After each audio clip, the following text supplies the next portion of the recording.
OmniTalk Fast 5 is brought to you by the A&M Consumer and Retail Group. The A&M Consumer and Retail Group is a management consulting firm that tackles the most complex challenges and advances its clients, people, and communities toward their maximum potential. CRG brings the experience, tools, and operator-like pragmatism to help retailers and consumer products companies be on the right side of disruption. And Miracle, the catalyst of commerce. Over 450 retailers are now opening new revenue streams with marketplaces, dropship, and retail media, and succeeding. With Miracle, you can unlock more products, more partners, and more profits without the heavy lifting. What's holding you back? Visit miracle.com to learn more. That's MIRAKL.com. And Simbe. Simbe powers the most retail banners in the world with today's only multimodal platform for in-store intelligence. See how Albertsons, BJ's, Spartan Nash, and Wakefern win with AI and automation at SimbeRobotics.com. And Infios. At Infios, they unite warehousing, transportation, and order management into a seamless, adaptable network. Infios helps you stay ahead from promise to delivery and every step in between. To learn more, visit Infios.com. And Clear Demand. Pricing shouldn't be guesswork. Clear Demand's AI-powered pricing, data, and optimization solutions help retailers stay competitive while protecting margins. Smarter pricing, stronger profits. Clear Demand makes it happen. Learn more at cleardemand.com/OmniTalk. And finally, Ocampo Capital. Ocampo Capital is a venture capital firm founded by retail executives with the aim of helping early-stage consumer businesses succeed through investment and operational support. Learn more at ocampocapital.com. Hello, you are listening to OmniTalk's Retail Fast 5, ranked in the top 10% of all podcasts globally, and currently the only retail podcast ranked in the top 100 of all business podcasts on Apple Podcasts. The Retail Fast 5 is the podcast that we hope makes you feel a little smarter, but most importantly, a little happier each week too. And the Fast 5 is just one of the many great podcasts you can find on the OmniTalk Retail Podcast Network, alongside our Retail Daily Minute, which brings you a curated selection of the most important retail headlines every morning, and our Retail Technology Spotlight series, which goes deep each week on the latest retail technology trends. It's May 7th, 2025. I'm one of your hosts, San Mazenga. And I'm Chris Walton. May already. Wow. May. It's going to be May, Chris. It's going to be May. And we are here once again to discuss all the top headlines from the past week, making waves in the world of omnichannel retailing. And Chris, we couldn't start May without a very special guest joining us today. We have none other than the VP of Content for Shoptalk and Grocery Shop, the one, the only, Mr. Ben Miller. Let's get a round of applause. Mr. Ben Miller, welcome. Welcome to OmniTalk. Hi, Anne. Hi, Chris. Great. Thank you for having me back. Really good to be here. It's always great to see you, man. The brother from another mother across the Atlantic. I love it when you're on the show. And it's kind of coming into European season as well. You're coming to my side of the pond, which is great. Looking forward to that. Yeah, It is. Yes, we're heading out there next week, and then we're going to be out there again for Shoptalk Europe, right at the beginning of June, right, Ben? Yeah, 2nd to the 4th of June in glorious Barcelona. So it's coming around really soon. It's going to be our third year in Barcelona now. It's biggest Shoptalk Europe yet. So yeah, looking forward to seeing you and lots of our community then. Yeah, I just heard this morning 4,500 attendees planned, Ben. What are you most excited about? Yeah, the proposition of the show is very much unlimited possibilities and unlimited opportunities in European retail, because we are, unfailingly optimistic, which is always nice at the moment. Yes. Turn the news off, come and get a bit of optimism for a few days. But within that, we think we've got a role to be sort of your guide through this universe of opportunities. So there'll be lots around retail media. We've got a whole afternoon dedicated to retail media. We've got lots about the physical store and unlocking physical stores. We've got search and discovery, and we've got fantastic meals, meetings, programs, parties. So yeah, it's going to be a really good few days. You did a much better job explaining that, Ben, than I did saying center of the universe. So thank you. It will all become clear. Although Barcelona feels like the center of the universe. I was with my buddies at the Kentucky Derby this weekend. They were asking me, they're like, what's your favorite conference venue? And it was no doubt it was Barcelona. I just love going to Barcelona for a conference, as I think everyone does. Right, Ben? Yeah, it's a beautiful place. And early June is Barcelona at its best. Although, I'm sorry to all my Catalan friends. I think today's a national day of Catalan mourning after Barcelona getting knocked out of the men's Champions League last night. But I did message one of my friends to say, "Don't worry, you're going to win the women's Champions League. You'll beat Arsenal in the final." So there's still solace. But I imagine it's quite quiet on the streets of Las Ramblas this morning. Thanks, Ben. All our Spanish listeners literally just turned off this podcast. Right. They're like, I'm done. I don't Poor want the little- memory of the bad match yesterday. Pour a little cava out for them. That's fine. That's fine. Well, let's get to today's show. But before we get started, this is the first show of the month, which means it's time to give out this month's OmniStar. For those new to the podcast, our OmniStar Award is the award we give out each month in partnership with Corso to recognize the top omni-channel operators out there. Not the pundits, not the so-called experts, but the real-life retail operators making a difference in their organizations. Corso's AI Copilot coaches retail leaders to optimize store performance at every level, transform retail operations from data overload into data power. This month's award goes to Rehman Khalid, the store manager of the Mississauga, Ontario, Walmart Canada Store of the Future. Ann and I got to meet Ray on our travels to Canada just a few weeks ago, and he and the Walmart team were so gracious in showing us around the store. And Ray, particularly with my store management background, impressed me with his knowledge of his operation overall and the management of what honestly was a very, very large scale operation. And I could not believe how many people were inside that store come 6 p.m. at night. It was insane, an intense amount of traffic, and Ray had it all dialed in.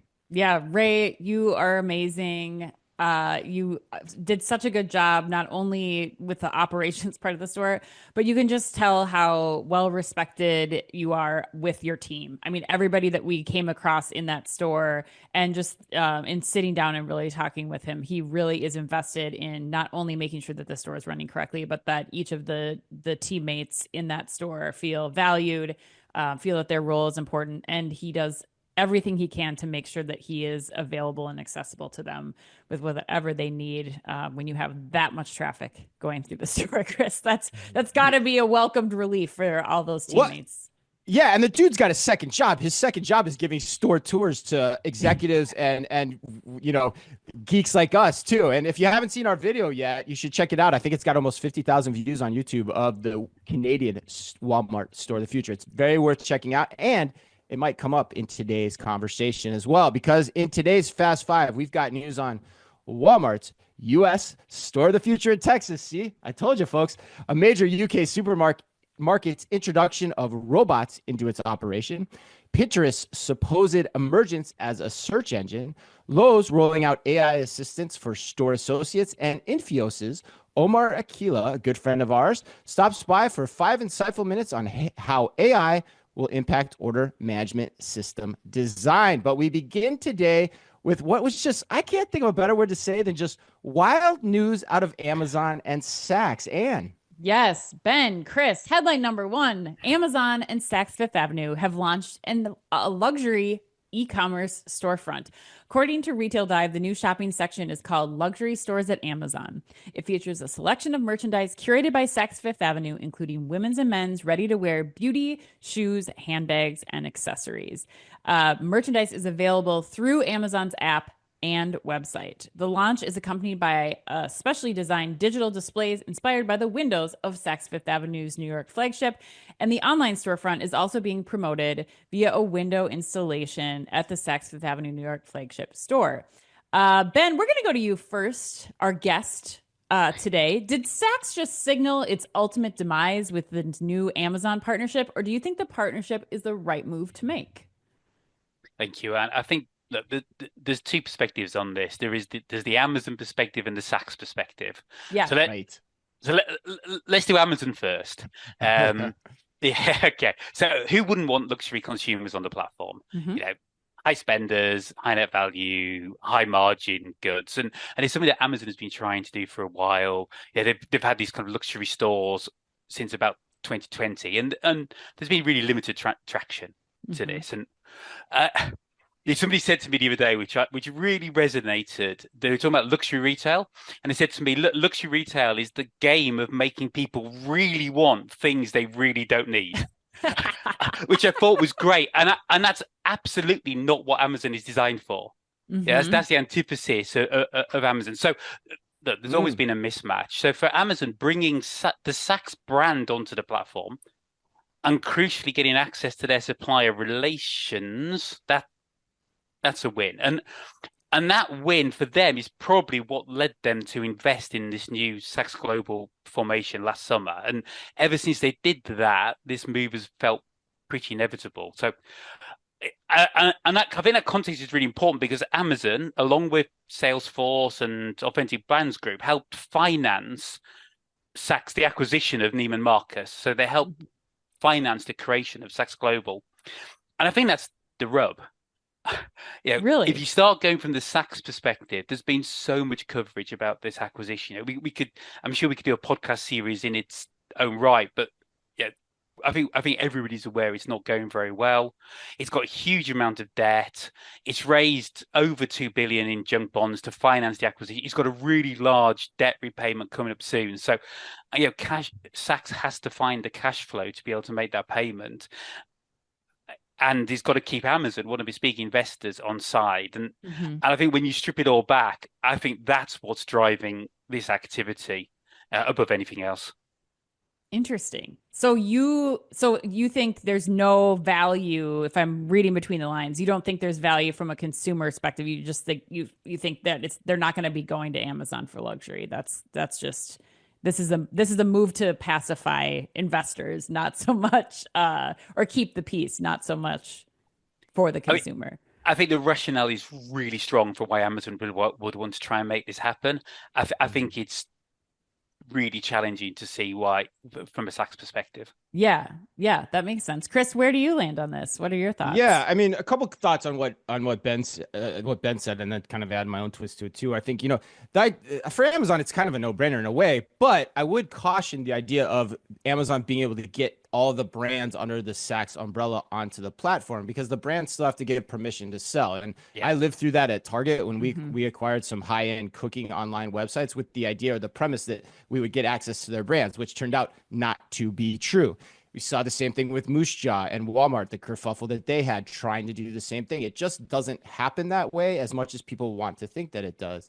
But for Amazon, it's still like, let's try it. But the other point I would make on the Saks side on the investor side, this move, I mean, this thing is just silly. I mean, to me, it's like signals the death knell of eventually Saks, because the most ridiculous part of the announcement to me is that someone at Saks actually thinks it makes sense to use the windows along Fifth Avenue to advertise this. It's like, don't come into our store, everyone walking by on the greatest shopping street in America. You could just go to get the goods on Amazon. I mean, that is just absolutely asinine when I say that out loud. I mean, you guys have to agree with that, I think. So I don't know. It's driving awareness, right? Like it's awareness to consumers that that now they are available. But the awareness of the death of your business model. Like if people start to do that, your stores are going to become obsoleted that quickly. And so it just goes back to my point again of, barring a few exceptions, department stores are the 21st century retail equivalent of the horse and buggy. They're going away, and this is just a further example of it. And man, I think the proof's in the pudding. I think that's a really interesting point around the department store model. And I think the exception to that is the success that Nordstrom's having. And Nordstrom's having because it recognizes that at the moment to sell luxury, you need experience, you need personal selling. There is... I think there's lots of stories about the number one personal seller in the Neiman Marcus estate having moved to Nordstrom and taken her account book with her, and she's turning over the equivalent of a department store on her own through personal selling. So there is this ultra high end market whereby a physical environment of departments of curated products really resonates. Now, as the economies contract, where is price and convenience going to become more compelling to consumers and more compelling for brands as a route to get there? Possibly. Does luxury have a level of protection from that? Possibly. But I think there is still a role to play for that connection, that experience. You've just got to look at the buzz of the print-on store in New York. Correct experience, and you can sell luxury. So I'm not quite sure that the department store in luxury isn't the right thing to do. I'm not sure that Saks are necessarily taking the right route to unlock it. Yeah, right. You have to position it that way. That's why I said, barring few exceptions, for the Like, most part, it's going yeah, away. Just like there's still horse and buggies riding around Central Park if you do it right. But, Right. like you have to yeah, position the store right. experience in the right way. And this, particularly devoting your windows to selling on Amazon, is not that. I don't know, guys. I'm going to come in here with a different perspective. I think that on one hand, I totally agree. Like the department store as we know it, it needs to evolve or it's going to die. And does this Amazon connection dilute the Sam's or the Saks brand a little bit? Maybe, but I do think that there's an important thing to call out here, and that is that we've said that it's okay for Walmart.com to sell luxury, but now we're saying it's not okay for Amazon.com to sell luxury. I think there's a major disconnect there because I think when you think about how people are No, that's searching a different question, but that's from a different starting point. And that's Walmart selling luxury, having access to luxury. That's different than that's to the point about Amazon. Yeah, it makes sense for Amazon, but for the point of Saks, Saks going on Amazon is different than the Walmart example. there's still a point of Saks going on this to keep their business model alive. The convenience stuff is number one here because if you still order something from Saks, from Nordstrom, from any of these retailers, the shipping for me to cover shipping, even when I'm spending a certain amount of money to get free shipping, I'm still waiting a week for an order from Nordstrom, for example. Now I can go on. If I'm a luxury shopper, I've already been in the store. I know what handbag I want. If I want that delivered to me or that dress delivered to me for an event the next day, and I already have all of my Amazon information in there and I can get it in one day, I think there's value to that. And that's not something that with the current Saks model, they're able to deliver on.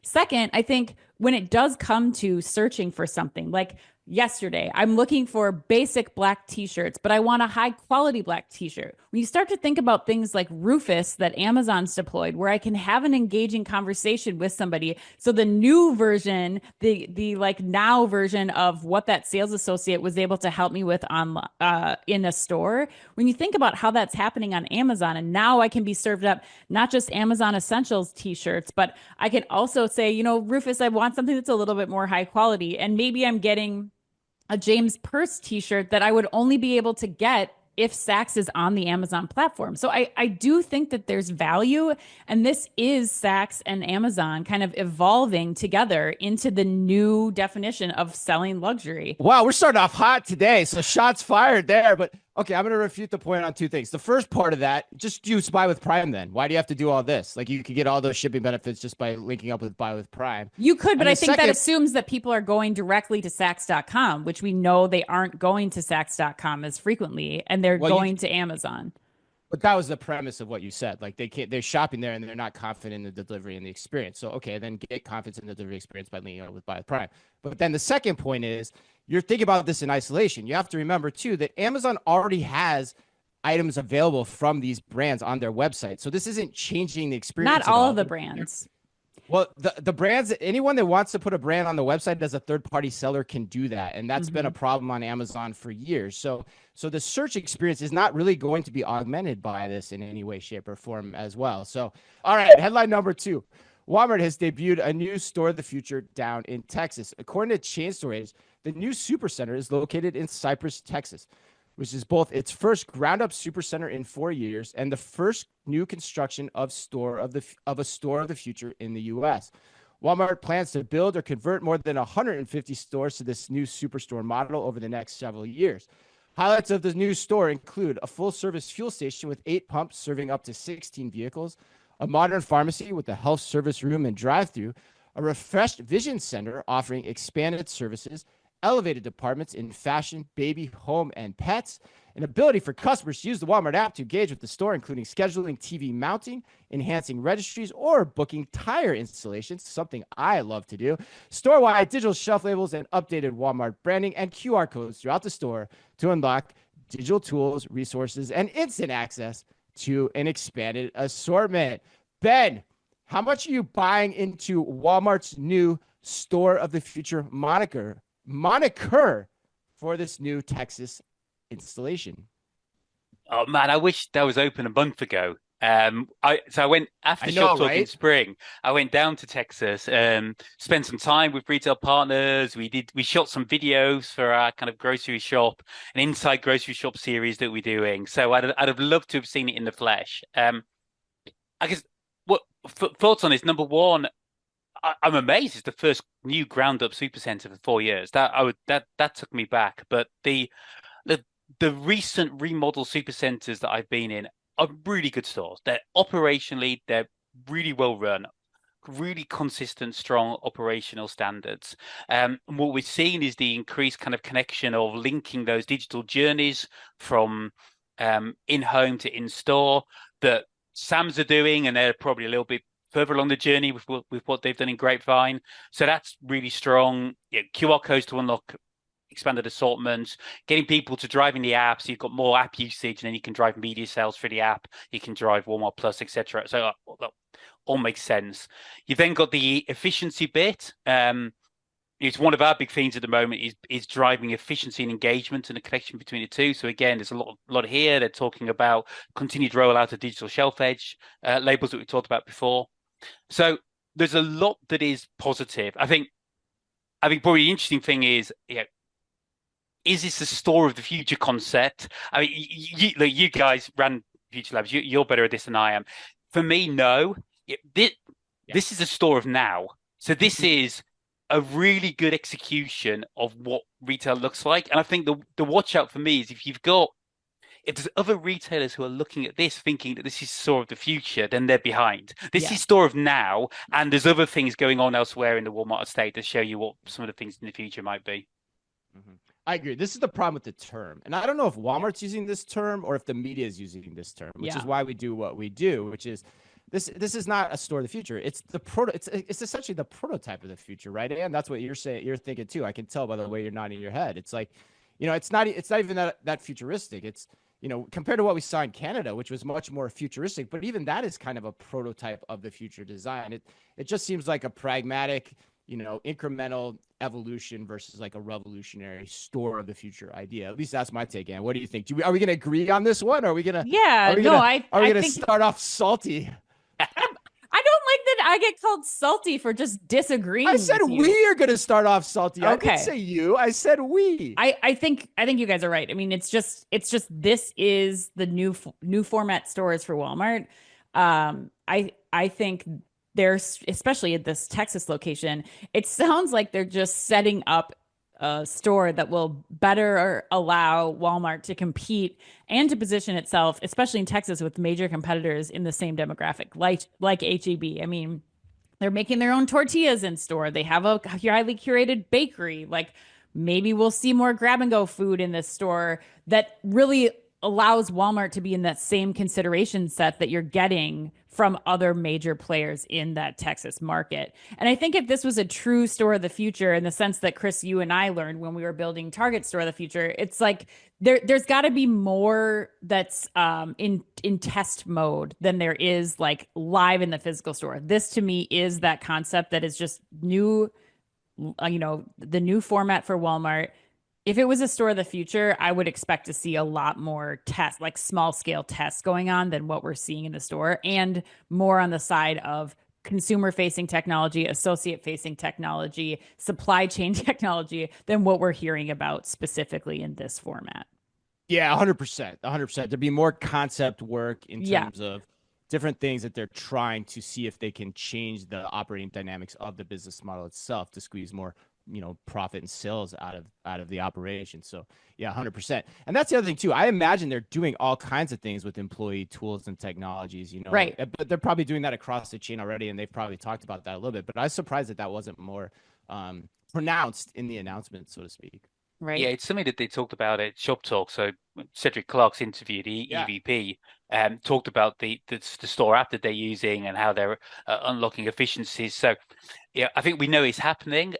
And I think, it's the Supercenter format is such a solid format. You would not want to be competing against that store. Yeah. I think it's just not a futuristic concept bringing new things we haven't seen before. Rather, it's the latest iteration of lots of really good things that they're putting together into one space. Yeah, it's a Walmart makeover. I mean, it really is. That's what when you look at it, it's like, oh, Walmart's had this glow up and this is a new store. We're attracting a new demographic. We're gonna show them that experience when they step foot into the box versus just, what their previous preconceived Mhm. notions were of a Walmart store. Yeah, and Right. meanwhile, I walked into my local Target yesterday, and like I've got pallets down every aisle, and there's like floral forests as I enter the store. Like I'm like, what the heck is going on here? This looks really different. But anyway, All right. Well, let's move on to headline number three. Ben, we're really going to need you for this one because Morrisons becomes yeah. the first supermarket in the UK to introduce human-sized aisle robots. According to Metro, Simbe's tally robots can now be spotted in three Morrisons stores, Wetherby, Redcar, and Stockton, and will be primarily used to check stock. Ben, this question goes to you. Have you seen Morrison's new robots in action yet? Number one. And two, what's your take on them? So I have not seen them in Morrison's. Like you mentioned, it's a three-store trial, and all the stores are up in the north of England, which is a good distance from London, where I'm based. But I do know a man who has. So shout out to my old team member Toby Pickard over at IGD. Yeah. Who met with Morrison's and the Simbe team last week. And so I spoke to him last night. He kindly gave me the lowdown, and he'd been up to see them. So, yeah, as you say, three-store trial. They've got tallies who are autonomously looping the stores twice a day, checking up to 30,000 products an hour. The use case is familiar. We've talked about it. You guys talked about it on the show before. We've had retailers like BJ's and Snooks talk about it at previous grocery shop shows. They're checking inventory and they are checking pricing and promotions accuracy, and simply talk about saving up to about 50 labor hours a week using it. And what do we think? Well, inventory management is everything in grocery. It's everything, and your P&L is based on getting the balance right between availability and waste, especially in short shelf life. So, this is Morrison's, in my eyes, it's just the latest retailer turning to robotic technology to try and help drive that balance and drive the efficiency. Yeah, Ben, I agree with a lot of what you're saying. I mean, I think the other thing for me is that the Morrison stores are typically much smaller in size than what we've seen in some of the BJ's and Schnucks footprints that they're rolling out in the US. So what this tells me is that, there's actually still value in the investment in the robots doing the type of work that you're talking about, saving the 50 labor hours a week, even when you might have fewer SKUs and a smaller, store floor pad that they're wandering. So that to me is kind of the icing on the cake of what you just said, because it's proving out the use case regardless of store format. Chris, what are your thoughts here? Tally, we've Yeah. talked about it, but this is a new format across the pond, Chris. Yeah, no, I mean, I think it's just, further validation of 2025 being the year of the robot, which we've said. And kudos to Simbe for, basically inking all these new partnerships. And so to me, like, if you're not at least having this conversation internally as an executive in terms of the value that robots can bring, I think you're missing out. The point I'd add to what Ben said is inventory is important, but the other thing that's really important when you're a grocer particularly is pricing. You got to get your pricing accurate too, because, you don't have the right sign on it. It means you're missing out on the vendor income that the CPG brands are going to provide you to run a promotion to move those units through your store. So that's also especially vital. All right, let's bring Omar on today's show.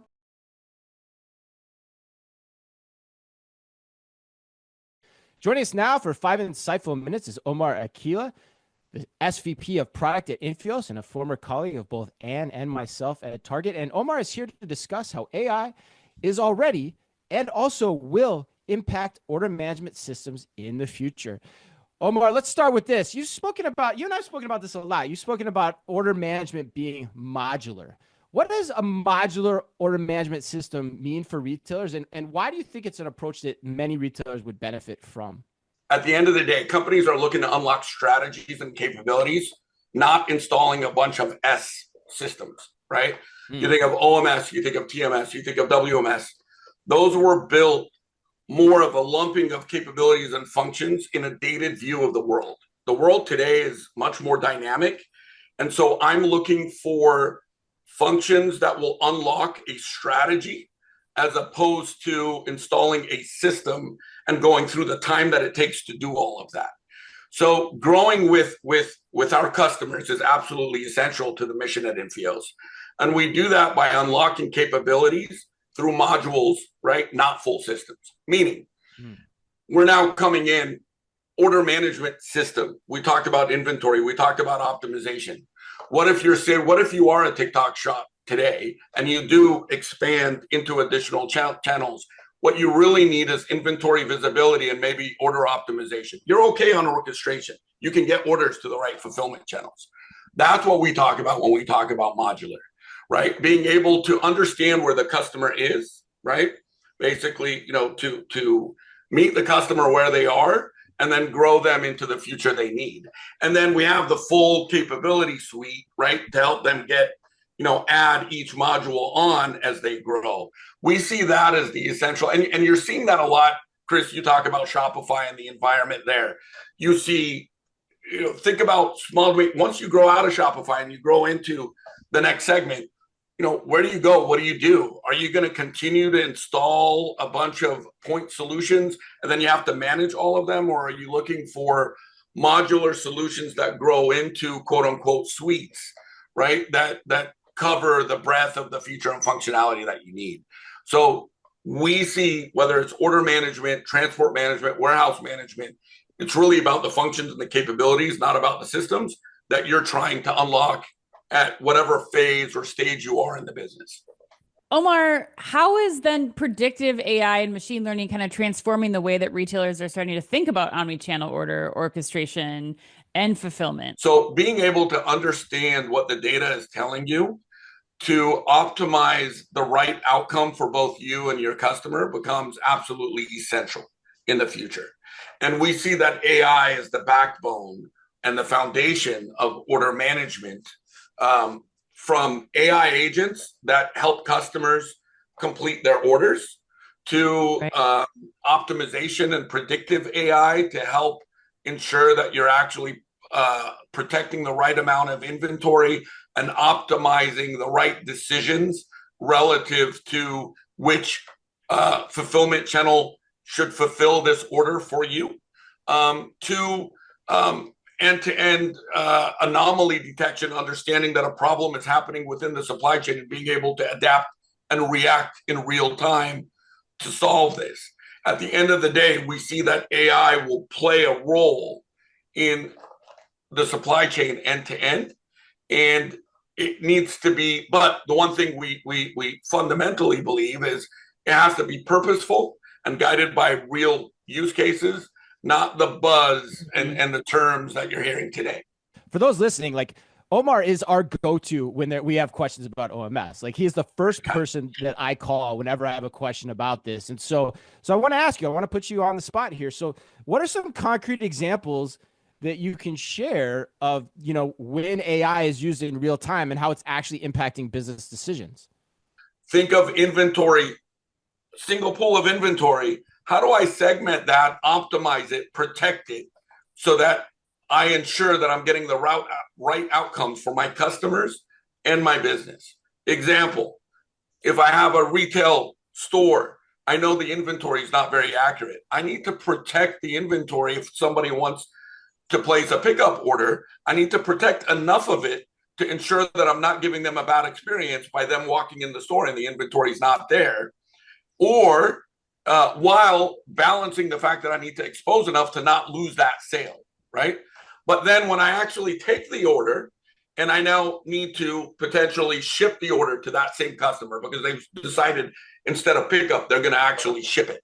Now I'm looking at that same inventory because I may want to ship out of the store because the store has both items. One of them may not be as accurate as the other, but I'm willing to take that chance because consolidating an order for me is going to be more cost effective than splitting an order. So that's where the intelligence of AI comes into play to understand, given each use case, how should I behave? And trying to do that as a user, you and me trying to do that in Excel spreadsheet or rules within an order management system. Imagine how many what if rules you'd have to set up. No, thanks. Yeah. Exactly. Not something we're interested in. Well, Omar, let's get you out of here on this very important question. As you look ahead into the future, how do you think that AI and machine learning are going to reshape order management over, like, let's just say the next 3 years? And what role do you think modular, intelligence-driven systems like this are going to play in the future? Absolutely. I think at the end of the day, they need to be my companion, right? Yeah. As opposed to someone that's replacing my job. They need to help me make the right decision. They need to help me onboard the right solutions in the fastest way. They need to ensure that I'm actually optimizing my cost from onboarding the solution all the way to managing the solution. They need to ensure that they're actually helping my customers and enabling my customers to understand things like where's their order, what can they modify their order to potentially even creating an order.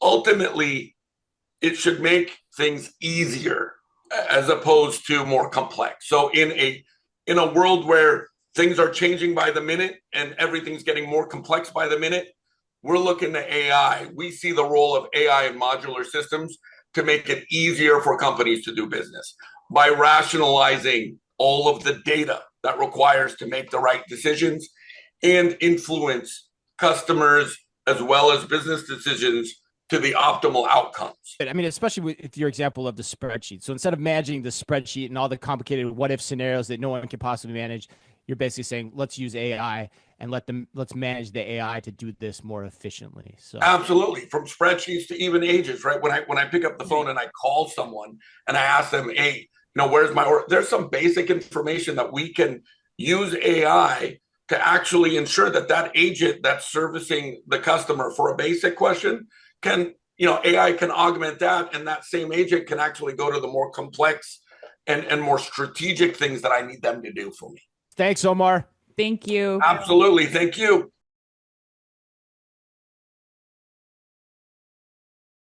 Headline number 4, Adobe says that Pinterest is emerging as a search engine. According to Chain Store, new Adobe Express data reveals consumers are finding new uses for Pinterest.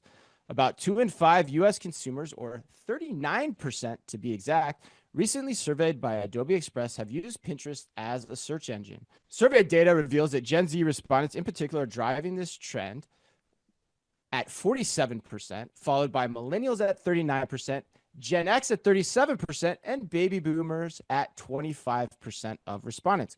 More than 1/3 of respondents, also 36%, said they start searches on Pinterest instead of Google, with Gen Z again being the most likely at 39%. Fascinating. And 6 in 10 respondents said Pinterest search results feel more tailored to them than Google results, including 71% of Gen Z respondents. And we had ChatGPT last week, and now Pinterest. Should Google be even more scared this week? I mean, this is some really interesting data. What's your read on this headline? Yeah, and let's not forget that Meta announced their, search competitor with ChatGPT this last week too. So yes, I would say this is something that every platform right now needs to be thinking about the role that they play in new search behaviors. And I think Pinterest has an especially important role to play, because I think that what we're finding, especially with the younger demographic, was clear in some of the stats that you just gave, Chris. Image-based search is growing in popularity. This is how people they're discovering products. And now we heard Sean Scott from Google again at Shoptalk just a few weeks ago said that 20% of image-based searches are commerce related. So they result in a commerce-based purchase. And I think that Pinterest is playing a really important role here. I contacted 2 people who are they're designers and stylists, and they are using Pinterest all the time exclusively for search. I don't personally with my own search behavior, but they said similar things to what you are calling out here. It's more tailored to them. It gives them visual representation of the things that they're searching, which again, I think is so contrary to how we've all searched in the past. It's always been text-based search. And now that we have tools like Lens, like search image-based search finders on sites like Wayfair or on Pinterest, you're able to search in this new way. And for a lot of people, it's merging those worlds of discovery and search together and giving you a new way to do that. So I think that this is actually bigger news and probably one of the bigger moves from Pinterest. I know they've been trying to do this for a long time, but I think that it's going to be a big move for them as they kind of stake their claim as being the go-to for visual-based search when you're looking to find a product or find similar products to something that you see out in the world. Ben, what did you agree with? What do you disagree with? What would you add to what Ben said or to what Anne just said? So on the substance, I completely agree, Anne. I think the fragmentation of search is one of the big trends that retailers and brands need to be paying attention to right now. It was one of our big trends in the Shoptalk Retail Zeitgeist that I prepared for our Vegas show back in March, and I agree that Pinterest are doing some really good work in this space. And I think there's been some more recent announcements just this week about some of the AI tools that they're building in. So. Really agree, and this is something that's got real world implications. So understanding how to and where to influence shoppers, and how to help them discover products is huge, and it leads to where you invest your marketing dollars. So look, I think it's a big trend and one to understand. But I'm gonna have to go on a rant. Can I have a rant? Yeah, yes. Please do. Okay, all right, because I want to give a slap on the wrists for Adobe Express, their PR team on this, the journalists who've done it. This is not good research. It's not. So, I mean, whenever you did research, he's got to pass the sniff test really quickly. Yep. And the headline is 36% of consumers start their search on Pinterest instead of Google. That's just not right. Yeah, it's not right. Like, come on, Adobe. You just stand up in your office, get 10 people. Where do you start your search? Put your hands up if it's Google or Pinterest. You can disprove that one. So the analyst I am dug into it. This is a survey based on just 800 people on one day in March. Yeah. That's not enough to draw conclusions on. There's no details on geographic representation. And then the numbers that they quote are actually only for people who've said, yes, they do use Pinterest.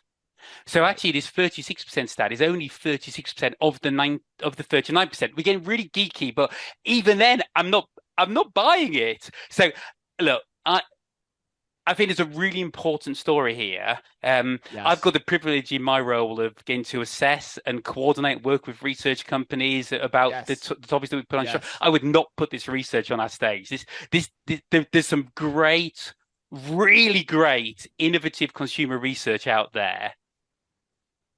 And unfortunately, this falls short of it. And it's such an important topic. That's why it's kind of wound me up. So anyway, rant over. Unless please disagree with me, but I don't buy the numbers at all. No, I'm saying hallelujah. I'll say why. I want to go back to Anne to see if she wants to reframe her points. But I mean, hallelujah. This is why we started this show, is to pick apart what is real and not real in the media from the perspective of the three of us, really, as examples of people that have done and lived this. You on the research side, us on the retailer side. And 100%, I don't even know how they're defining search, because when was the last time I went to Pinterest for general information, like who was president in 1962? I'm not going to Pinterest for that. And that's part of a search query. So I don't understand that. And then the other point, Ben, I'll take your rant and see, I'll call the rant and meet it at where it was. But getting people to search on Pinterest is one thing, but getting them to conduct commerce is another thing. And I've heard on stage many times at Shoptalk and other conferences is Pinterest positioning themselves to do that. And even the article says the retailers don't know how to use it for that. And so that's still a fundamental problem. But I am buying 100%, like you said, into search changing, and people need to think about it. Because I mentioned the Kentucky Derby at the outset. I said this to Ann yesterday. We were sitting back at the end of our weekend, and I said to my buddies, I said, you know who won the weekend? Chat freaking GPT.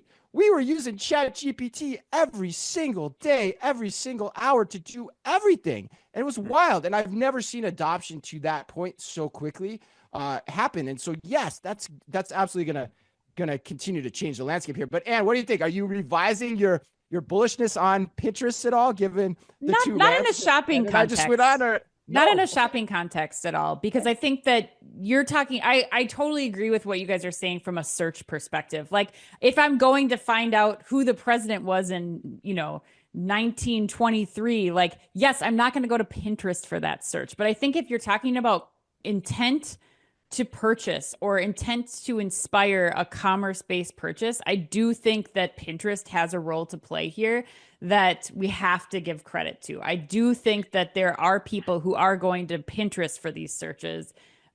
We may not be of that group that's doing that, but I do think that it's important for brands to recognize, even when you're going to ChatGPT or Perplexity or Gemini to conduct searches for product, or you're using Lens for a search for product, they are returning Pinterest results in those searches. So I think there is a connection point here. I think it's just not all search is going in that direction. And that's why I was really focused in at the beginning of this conversation on the ways that search is changing, with image-based search being a core function that Pinterest can provide here.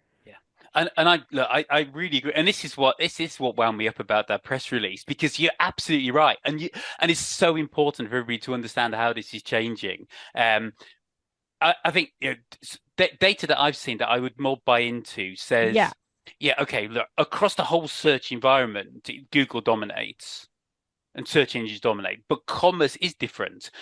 So yes, search engines are really important. Google dominate, but then retailer-owned properties, both online and in store, that's how people discover products still, are really important. And within that market, Amazon search completely dominates.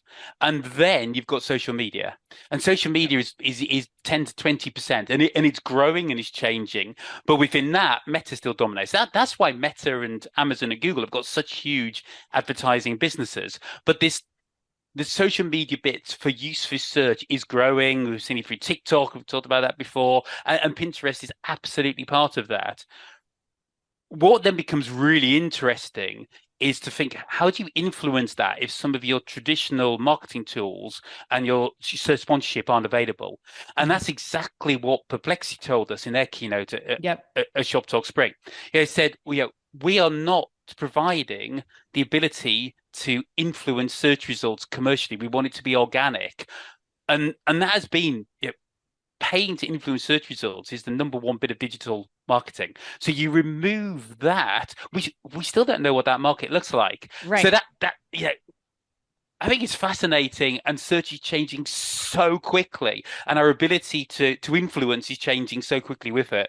Well, and I would argue even, Ben, that Google's not in a position to do that yet either. Like Google's still so focused on returning the right search results that they're still working to get to the level where commerce is integrated into the Google search too. So I think that's where we get to. This is fair game. Search for commerce is fair game right now. And everybody who is any search engine, any social platform, any brand, you all need to be really thinking about how you're getting involved and what unique proposition you have to a consumer to come to you first for search. I didn't even talk about the agentic AI angle in that whole discussion either, which just adds a whole nother layer to the discussion, which we don't have time for today, but we talked a little bit about it last week. I mean, your head just starts to spin in terms of where this all goes. Right. Absolutely. All right. Let's go to headline number 5. Lowe's has rolled out an AI assistant for store associates. According to Chain Store Age again, Lowe's is introducing MyLow Companion, an AI-enabled employee app developed in partnership with OpenAI. The app provides access to product details, project advice, and inventory information, and also speeds up the employee onboarding process. According to Lowe's, the launch of MyLow Companion to all associates across its more than 1,700 stores marks the first time a retailer has successfully implemented this type of technology at scale. MyLow Companion uses generative AI to let associates obtain answers to customer inquiries using natural conversational prompts, including voice to text for faster hands-free use. The prompts can include inquiries like, what kind of fertilizer works best for Bermuda grass? Or how can I fix a leaky faucet?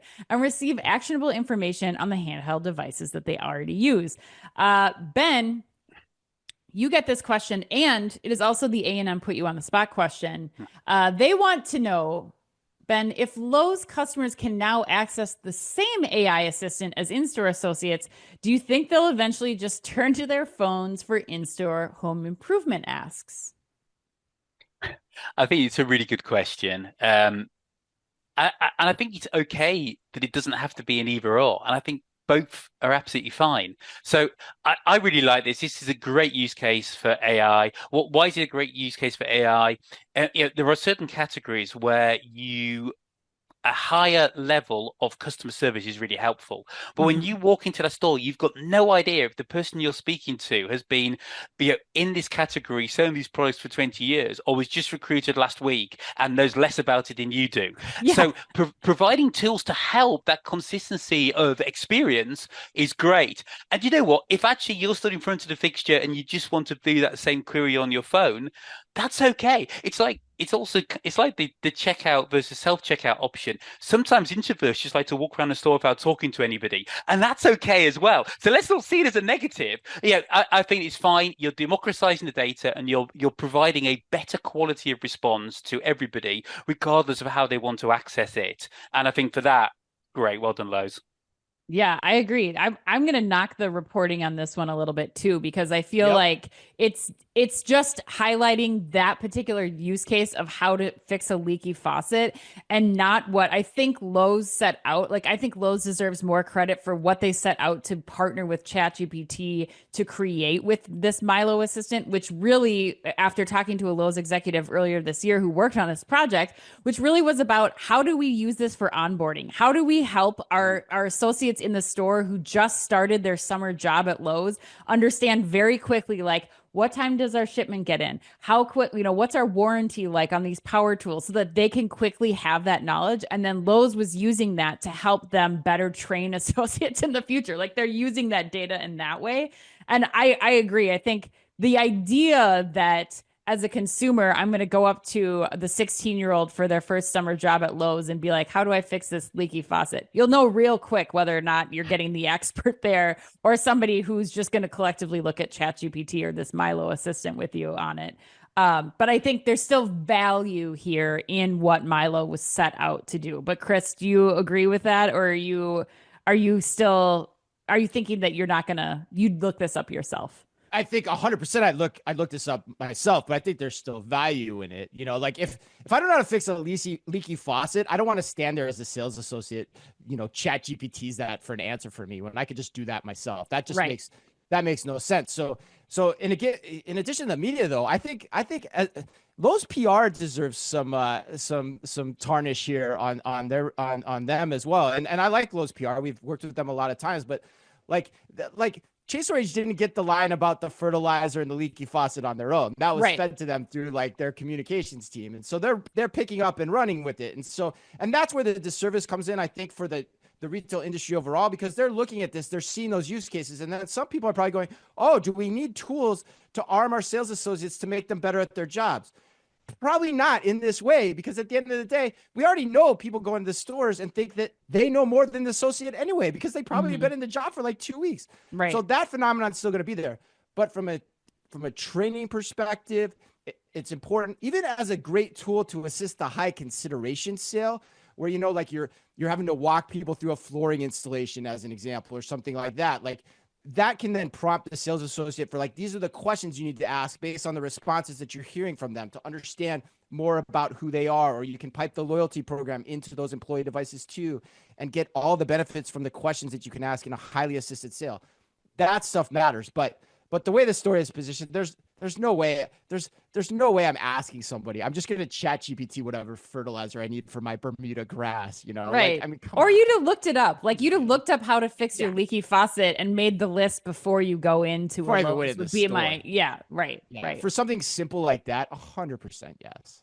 All right. Well, let's go on to the lightning round, you guys. Ben, question number 1 is for you. A recent article in Food Dive warned of the elimination of some of our most nostalgic childhood foods due to regulatory changes in ingredients and inflation, among other things. What nostalgic food would you be most sad to see wiped off of grocery store shelves? Or perhaps it's already been wiped off of shelves in the UK, because you're much further along than we are in the US. I know it's still there, and it's still there in the US. I've lots of nostalgia for the so in UK we call them Kellogg's Variety Pack. I think in the US they're called Fun Pack. You know, where you get 8 little different types of Kellogg's cereals. Yes. So that was like a birthday Cool. treat, and it was the only time that I ever got sugary or chocolatey breakfast cereals. So Oh. loved those, and my girls still love those to today. So we still have them. My eldest is nearly 18, and yet we still have variety packs for birthdays. So yeah, lots of nostalgia for those. Oh my Yeah, gosh, I that's love that. awesome. I That's thought you were gonna say wonderful. curly whirly. That was the first gift that you gave us, Ben, was a curly whirly that Chris and I got to enjoy thanks to you. But Kellogg's Variety Pack. All right, keep making it, Kellogg's. Nicely done. All right, number two, it's National Teacher Appreciation this week here in the United States. Ben, who is one teacher in your life that you would like to give a nod of thanks to on this podcast? Oh man, I'd like to give a nod to Mr. Sheehan. And Mr. Sheehan was Mr. my Sheehan. grade 7 to 9 business and economics teacher. So at a small school in sort of rural Yorkshire, completely opened my eyes to the world of commerce and finance, and I've been fascinated ever since. So yeah, thanks, Mr. Sheehan. I appreciate you. Oh my God, that's amazing. Mr. Sheehan, changing lives one kid at a time. Question number 3, Ben. According to Jor CEO Kristen Sevilla in a recent payments article, 76% of retailers outside the US will not shop US brands because they can no longer do so profitably. What is one clothing item that you would smuggle back to the UK to sell out of your boot and make a killing off of? Oh, I love the use of boot rather than trunk. Thank you, Anne. Look, I'm not going to go down the rabbit hole. I'm calling BS on that stat as well. But let's not go there. Let's not go there. I mean, the world where you can't get Nike or CK or Ralph or Converse or New Balance outside the US. We're okay. But if I could, I've got a wardrobe full of North Face stuff that I wear when I go hiking. So I would bring a suitcase load of North Face stuff for me to keep me going, and then maybe with some New Balances, and then I have a suitcase full of classic Nike sneakers that I could sell as well. Because there'd be if you could no longer get Nike sneakers outside of the US, I'd make a killing on those. That would be a great strategy, Ben. It's not Ben's bargain boot. That's what's Ben's happening. bargain boot. I like that. Triple B. Yeah, that's great. And who knew we had a hiker on the podcast, Dan? For those longtime listeners, you know how big of a fan I am of hiking. All right, Ben, last one. Who won the Met Gala? Oh my God. So this was a hot topic in the Shoptalk office yesterday. A conversation that I very quickly realized I could add no value to whatsoever. But I did listen. So my colleagues, Rebecca and Josephine, so they are running content for our new luxury show. And they were raving about Lana Del Rey's look, which was from Valentino. Now, I think there might be some bias going on because Andrea Capi from Valentino is one of our really engaged ad board members. So that might have swung it. But, I'm going to go with them as I know nothing in this space. So Lana Del Rey is what they've told me to say. Wow. Mine was Diana Ross, because when was the last time Diana Ross was in the news? But Anne, what's yours? You're the fashionista of the three of us. I mean, there was a lot to love. I think Dochi's look was amazing, the Louis Vuitton short set. But I think the person that for me won, like theme wise, it was Janelle Monáe. That the reveal of her outfit was so good. And man, I love the Met Gala. So good. Very nice. All right. Happy birthday today to Adie Bryant, Breckenmeyer, and to the woman who wrote to me what is still the most raw and real movie about life in high school, Amy Heckerling, who gave us Fast Times at Ridgemont High. And remember, if you can only read or listen to one podcast in the business or read or listen to one retail blog in the business, I should say, make it OmniTalk, the only retail media outlet run by 2 former executives from a current top 10 U.S. retailer. Our Fast 5 podcast is the quickest, fastest rundown of all the week's top news. And our daily newsletter, the Retail Daily Minute, tells you all you need to know each day to stay on top of your game as a retail executive, and also regularly features special content that is exclusive to us and that Anne and I take a lot of pride in doing just for you. Thanks as always for listening in. Please remember to like and leave us a review wherever you happen to listen to your podcast or on YouTube. You can follow us today by simply going to youtube.com/OmniTalkRetail. Ben, if people want to get in touch with you in any way, shape, or form, if they want to snag tickets to Shoptalk Europe, what's the best way for them to do that? So I can always be reached on LinkedIn. So just Ben Miller Shop Talk, and shoptalkeurope.com for the last few remaining tickets for Shop Talk Europe. And if you're going to come, especially if you're a retailer or brand, make sure you signed up by the end of this week, because that's our deadline for the meetings program.